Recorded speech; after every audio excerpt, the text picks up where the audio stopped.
Bonjour, bonjour. Pardon, excusez-moi. Donc, nous sommes aujourd'hui le mercredi 20 septembre et nous allons parler de cette deuxième partie sur de quoi ont besoin les personnes émotives. Donc, on a vu la semaine dernière une première partie. Donc, voilà, si vous êtes ici déjà, c'est que vous êtes certainement une personne émotive ou hypersensible. Et on va voir que d'une façon générale, on va voir ce qu'on recherche d'une façon générale, que ce soit dans les expériences, dans notre environnement, ce qui va nous permettre de favoriser notre bien-être émotionnel, ou en tout cas pour notre épanouissement personnel, nous recherchons une connexion profonde avec soi-même et avec les autres. Donc la semaine dernière, on a vu 5 éléments dont ont besoin les personnes hypersensibles ou émotives. On a parlé d'authenticité, de connexion émotionnelle, on a parlé d'espace de calme, de créativité et le sens de la signification, qu'on a besoin de sens dans notre vie. Aujourd'hui, donc, on va voir 5 points supplémentaires. C'est pour ça que je dis que c'est la deuxième partie. Donc voilà, comme d'habitude, si vous regardez en replay, vous pouvez mettre hashtag replay. Et si vous êtes en direct, n'hésitez pas à me faire un petit coucou et à commenter, à partager et à donner votre avis. Ça reste toujours des lives d'échange, bien qu'ils soient plus courts. Les échanges sont toujours possibles et présents dans ces moments entre nous. Alors, donc le premier point que j'ai vu, que j'ai noté pour cette deuxième partie de ce dont on a besoin lorsque l'on est émotive, eh bien, ce sont les environnements émotionnellement sûrs. C'est-à-dire qu'on recherche des environnements dans lesquels on va se sentir émotionnellement en sécurité. Donc, il va convenir ici d'éviter les situations stressantes ou conflictuelles qui pourraient aggraver notre sensibilité. Donc vraiment avoir un environnement émotionnellement sûr, qu'est-ce que ça veut dire? Ça veut dire que c'est un environnement dans lequel on va se sentir bien, dans lequel on va se sentir en sécurité, dans lequel on va être entouré de personnes avec lesquelles on se sent bien, qui vont nous permettre du coup au niveau émotionnel de ne pas monter dans les émotions, d'être relativement stable. Plus on va être dans un environnement qui nous correspond, qui nous convient, qui est adapté à nous, plus on est entouré de personnes avec qui on se sent bien, plus nos émotions vont être stabilisées, en tout cas vont éviter de monter en puissance. Je prends l'exemple par exemple du groupe Crémotive, les émotives qui ont envie d'oser. Eh bien, c'est un groupe que j'ai constitué, que j'ai créé moi-même. Donc, c'est un groupe dans lequel, aujourd'hui, je me sens plutôt bien, je me sens plutôt épanouie, dans lequel j'ai pas de difficulté à vous parler en live, en direct, parce que, quelque part, j'ai créé une sorte de cocon, un environnement dans lequel je me sens bien. Un environnement qui me correspond, puisque c'est moi qui l'ai créé, avec des personnes qui me ressemblent. Donc, c'est un environnement qui est plutôt favorable, positif pour moi. Donc, dans ce cadre-là, j'ai créé un environnement plutôt faste et positif pour moi. Ce qui me permet d'avoir des émotions qui restent relativement stables, ou en tout cas des émotions plutôt positives, plutôt bienveillantes, qui vont me permettre d'aller de l'avant, d'oser entreprendre des choses, parce que je me sens bien. Voilà, le fait de créer ce cadre-là, donc l'environnement, que ce soit en termes d'espace, de lieu, de personnes, vont faire tout cela mis ensemble va faire que vous allez vous sentir mieux émotionnellement. Donc c'est pour ça que je parle d'environnement émotionnellement sûr. Voilà pour le premier point de ce dont on a besoin en tant que personne émotive. La deuxième chose pour aujourd'hui, ça va être l'écoute et l'empathie. En effet, on apprécie vraiment d'être écouté, d'être comprise par les autres. On en a besoin en fait. La présence d'amis qui soient proches, qui vont faire preuve d'empathie, de soutien émotionnel, ça va être quelque chose de très important pour nous. On a besoin, entre autres, en dehors de cet environnement, d'être soutenu par notre entourage. Alors ça peut être des amis, ça peut être des connaissances, ça peut être la famille, ça peut être des collègues. Mais en tout cas, quand on est dans un moment d'émotion, on a besoin d'être soutenu, d'être compris, d'être écouté dans ce qu'on est en train de vivre. Donc ça, c'est important aussi d'avoir autour de vous des personnes bienveillantes, des personnes qui vous veulent du bien, des personnes avec qui vous vous sentez bien, pour favoriser ces moments d'écoute, d'empathie et de présence qui vont être importants quand vous êtes dans des moments émotionnels intenses, émotionnels forts, dans des moments de vie qui sont difficiles ou douloureux pour vous. C'est important d'être entouré de personnes qui vont vous comprendre, qui vont être à l'écoute, ou en tout cas qui vont être bienveillantes et qui vont pouvoir vous dire les choses avec bienveillance, avec authenticité, simplicité, douceur, une façon, en tout cas une communication non violente qui va vous permettre du coup d'acquérir en confiance, en estime de vous, qui vont vous permettre du coup de ne pas vous sentir jugé, critiqué, qui ne va pas atteindre votre estime de vous et votre confiance en vous. Donc c'est important d'être entouré de personnes qui sont à l'écoute et qui sont dans l'empathie. Donc voilà la deuxième chose dont on a besoin pour aujourd'hui. La troisième chose, ça va être l'équilibre émotionnel. En effet, on va chercher, puisqu'on est dans les émotions, puisqu'on est des personnes émotives, on va chercher des moyens de gérer nos émotions de manière saine et équilibrée. On va chercher à attirer des pratiques qui vont nous permettre justement de gérer ces émotions. Donc ça peut être la méditation, ça peut être la pleine conscience, ça peut être l'expression créative, ça peut être des sports doux, ça peut être aller marcher dans la nature. En tout cas, on va rechercher un équilibre émotionnel au travers de la gestion de nos émotions par des choses qui nous sont extérieures. Donc ça peut être un accompagnement, ça peut être, comme je disais, une activité physique, une activité manuelle, quelque chose plutôt qui va venir apaiser, calmer, comme la méditation, la relaxation, la pleine conscience à travers l'activité manuelle comme l'expression créative. Voilà, ça va permettre de venir apaiser, calmer, permettre de souffler, permettre de revenir à soi, d'être dans l'instant présent. Et ça va favoriser l'équilibre émotionnel. Donc c'est important, en dehors de l'environnement, en dehors des personnes, d'avoir aussi des activités qui vont permettre d'être dans cet équilibre émotionnel. Donc vraiment, tournez-vous vers des activités qui vous font du bien.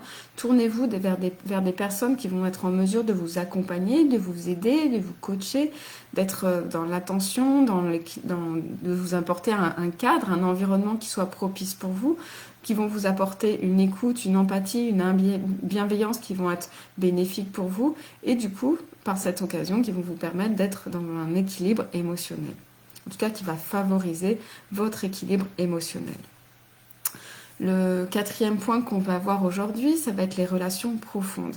En effet, quand on est une personne émotive, on va rechercher des relations profondes qui sont significatives pour nous, avec des individus, des personnes qui partagent des valeurs similaires aux nôtres. On va privilégier la qualité plutôt que la quantité au niveau relationnel. Donc ça va être vraiment important d'avoir pas seulement des relations en surface, mais d'avoir des relations qui comptent pour nous, qui vont nous permettre de prendre notre place, d'avoir l'impression en tout cas d'être quelqu'un de reconnu, d'être quelqu'un d'aimé, d'être quelqu'un d'accepté. Et ça va nous faire du bien, ça va nous valoriser dans notre estime de nous, dans notre confiance en nous, dans l'acceptation de nous-mêmes. Donc ça va être vraiment très important aussi d'avoir des personnes dans lesquelles en qui on peut avoir confiance, des personnes en qui on peut peut-être se confier ou pas, en tout cas des personnes avec qui on se sent bien, d'être entouré de personnes vraiment avec qui on peut avoir des relations profondes en termes de communication, en termes de confiance, d'avoir des sujets de discussion qui vont être permises qui vont s'autoriser dans le sens où ça va être des personnes qui sont sur la même longueur d'onde que nous. Par exemple, on va pas parler de spiritualité avec tout le monde, ça va être peut-être juste avec une ou deux personnes. On peut parler peut-être de mots comme mission de vie, nuit noire de l'âme, des choses vraiment importantes, profondes, mais pas avec tout le monde, avec des personnes qui sont intéressées par ce même sujet, qui sont intéressées par ce qu'on propose. Si on va parler de numérologie, de médiumnité, de croyances, de religion, de choses comme ça, il faut que ce soit partagé avec des personnes qui ont les mêmes valeurs, les mêmes pensées, en tout cas qui vont dans le même sens que nous. Non pas que les autres soient pas des personnes intéressantes ou qui sont pas suffisamment intelligentes pour parler de ça, c'est simplement on a chacune nos valeurs, nos sujets qui nous correspondent. Et donc c'est bien d'avoir une ou plusieurs relations dites profondes qui nous permettent d'aller échanger, discuter sur ces sujets qui nous tiennent à cœur en fait. Bonjour Nathalie. Bonjour, bonjour, merci pour ce petit coucou. Donc voilà, donc les relations profondes en termes c'est pas une question de quantité de personnes, mais ça va être une question de qualité, de pouvoir échanger de façon qualitative avec ces personnes sur les sujets qui nous intéressent, sur les sujets sur lesquels on a de la valeur autour de ça. Le 5e point, ça va être du coup l'acceptation de soi. On va rechercher l'acceptation de soi, l'amour propre. On va travailler sur notre estime de nous, sur notre confiance en nous, sur le fait de s'aimer soi-même, d'être en accord avec soi. Donc pour ça, on va faire en sorte déjà d'accepter notre sensibilité, d'accepter le fait qu'on ait des émotions plus fortes, plus intenses, de s'accepter soi-même, d'accepter que dans certaines situations, on ait du mal à gérer nos émotions, mais qu'on va faire tout ce qu'il faut pour.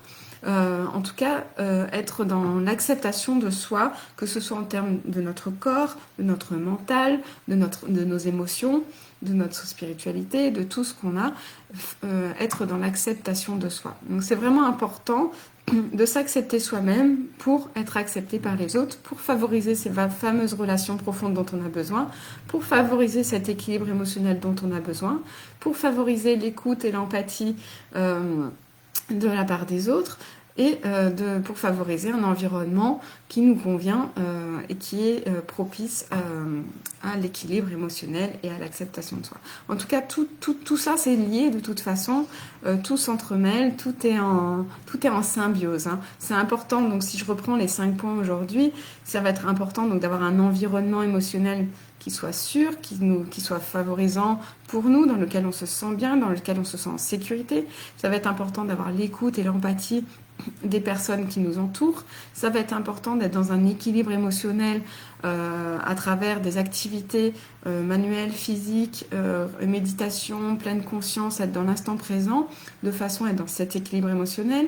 Ça va être important d'avoir des relations profondes dans lesquelles on puisse échanger, partager des choses qui sont en accord avec nos valeurs et des sujets qui sont importants pour nous. Et ça va être extrêmement important d'être dans l'acceptation de soi, l'acceptation de tout ce que l'on vit, de tout ce qui nous traverse et d'être dans l'estime de soi. Donc ça va être à travers tout ça, qu'est-ce qui est important en fait? Ce qui est important, c'est de reconnaître nos besoins, nos propres aspirations en tant que personne émotive, qui peuvent varier d'une personne à l'autre et qui peuvent varier au fil du temps aussi. Hein. Donc tout comme les besoins de toute personne en fait, hein, ça varie avec le temps en fonction de nos épreuves, en fonction de nos situations, en fonction de notre évolution, en fonction de notre compréhension du monde et de nous-mêmes. Donc c'est quelque chose qui peut varier. Donc c'est bien de reprendre à zéro et de s'accepter, de ne pas culpabiliser ou de s'en vouloir de quelque chose qui a changé ou de personnes qui ont changé autour de nous. Il y en a qui arrivent, il y en a qui repartent, parce qu'au niveau énergétique, au niveau émotionnel, des choses ont bougé. Donc forcément, notre environnement bouge également en même temps. Donc c'est toujours une histoire de mort et de renaissance. Il y a des choses qui meurent, des choses qui renaissent au niveau émotionnel, au niveau matériel, physique autour de nous. Tout est en mouvement en permanence, tout comme notre corps est en mouvement, en changement perpétuel, en recherche d'équilibre perpétuel. Et bien tout ça, ça va en même temps. Donc du coup, tout ça, ça va avoir un impact sur les aspects importants de notre vie, sur nos relations, sur notre environnement, sur nos activités, sur nos envies, sur nos besoins. Il y a tout qui va changer en fait en fonction de notre évolution, de notre progression. Et c'est pour ça qu'à un moment donné, à un moment T, peut-être qu'on a des envies, des besoins, on a des projets de vie, des choses qui nous tiennent à cœur, une mission qu'on a envie d'accomplir, mais émotionnellement on se sent instable ou autre, on a du mal à y aller, on n'ose pas, c'est difficile, c'est compliqué. Et bien peut-être parce que soit notre environnement n'est pas propice à ça, soit on n'est pas entouré de personnes qui nous qui nous portent vers le haut, qui nous aident à avancer, à nous porter, à nous, à nous permettre d'être sur notre lancée positive. Peut-être que voilà, on n'a pas réussi à avoir des relations profondes avec des personnes qui font que du coup, on doute, on ne s'accepte pas, on doute, on a l'impression de ne pas être intéressante, de ne pas être à notre place, etc. Enfin, on a beaucoup de choses qui s'entremêlent. Et du coup, on n'avance pas ou on n'ose pas avancer. Donc vraiment, là, ce qui est important, là, c'est de revenir à soi, de savoir ce dont on a besoin. Est-ce que je me fais accompagner ou pas? Est-ce que j'ai bien tout ce qui est dans tout ce que je vous ai dit au niveau des besoins? Est-ce que tout est bien là? Est-ce que je nourris chacun de ces besoins ce qui va me permettre, du coup, si c'est nourri, d'oser aller de l'avant, d'aller vers l'avant, d'oser entreprendre, d'oser aller vers nos rêves, d'oser y croire en ses rêves, ou est-ce que c'est pas assez nourri et du coup je reste dans la stagnation, je n'ose pas, je reste coincée, je rumine, je ne m'accepte pas, je ne m'estime pas, du coup j'ai l'impression d'embêter les autres, j'ai l'impression de ne pas être à ma place, j'ai l'impression de ne pas être acceptée, j'ai l'impression d'être trop dans la différence, j'ai l'impression d'être un extraterrestre ou quoi, parce que je ne m'accepte pas en fait, parce que je ne m'identifie pas comme ayant trouvé ma place. Je suis en recherche de ma place, mais je ne l'ai pas encore trouvée. Donc vraiment, à travers tout ça, tout ce que je vous ai dit, c'est à travers tout ça que je souhaite vous accompagner.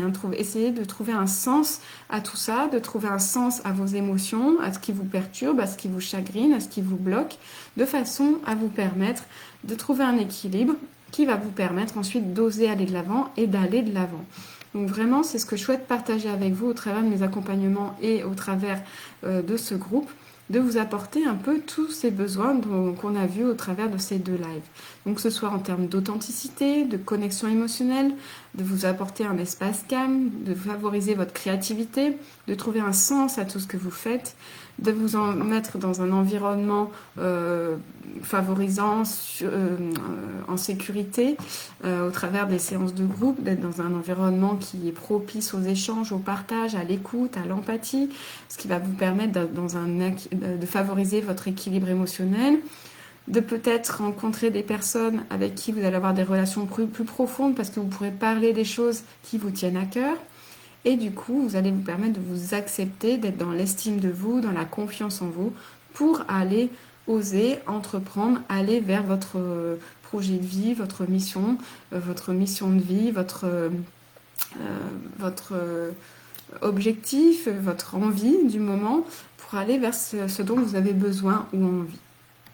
Donc voilà ce que je voulais vous partager aujourd'hui. Tous les besoins que l'on a en tant que personne émotive, c'est important de tenter de les combler tous. Et plus ils seront comblés, et plus vous serez dans l'équilibre émotionnel, et moins vos émotions viendront vous perturber dans votre quotidien.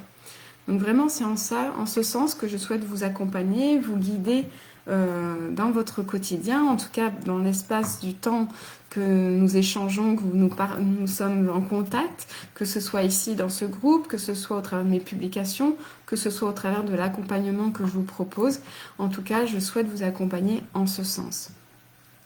Si ça vous intéresse d'ailleurs, vous pouvez avoir une première approche de mon accompagnement, bien que ce soit pas tout à fait la même chose parce que c'est un atelier à part.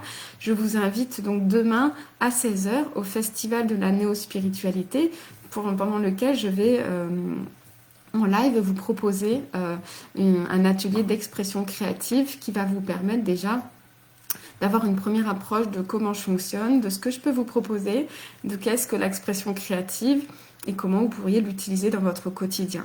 Donc en tout cas, avoir une première approche de comment je fonctionne, de comment ça se passe. C'est gratuit, c'est offert par le festival. Donc en tout cas en direct, si c'est en live demain à 16h, donc jeudi 21 septembre à 16h en direct, c'est gratuit, c'est offert par le festival. Si toutefois vous voulez regarder le replay, je crois qu'il faut acheter le coffret. Vous avez possibilité, je crois, à la semaine ou le coffret complet de tous les intervenants de tout le mois de septembre, parce que le festival a lieu du 1er au 30 septembre. Sachez que j'ai déjà fait une première intervention, un premier atelier le 9 septembre. Donc si ça vous intéresse, vous aurez accès au replay aux 2 ateliers, celui du 9 et celui du 21. Donc en tout cas, que ce soit à travers moi ou à travers les autres accompagnants, les autres personnes qui sont présentes au festival. En tout cas, c'est vraiment riche d'enseignements, riche de partage, riche en plein de choses en tout cas. Donc n'hésitez pas donc à vous inscrire, hein, c'est gratuit comme je le dis, et à venir lors de la séance de demain à 16h si vous êtes disponible. En tout cas, je serais ravie de vous rencontrer ou de vous revoir à nouveau si je vous ai déjà rencontré. Ce serait un réel plaisir. Sur ce,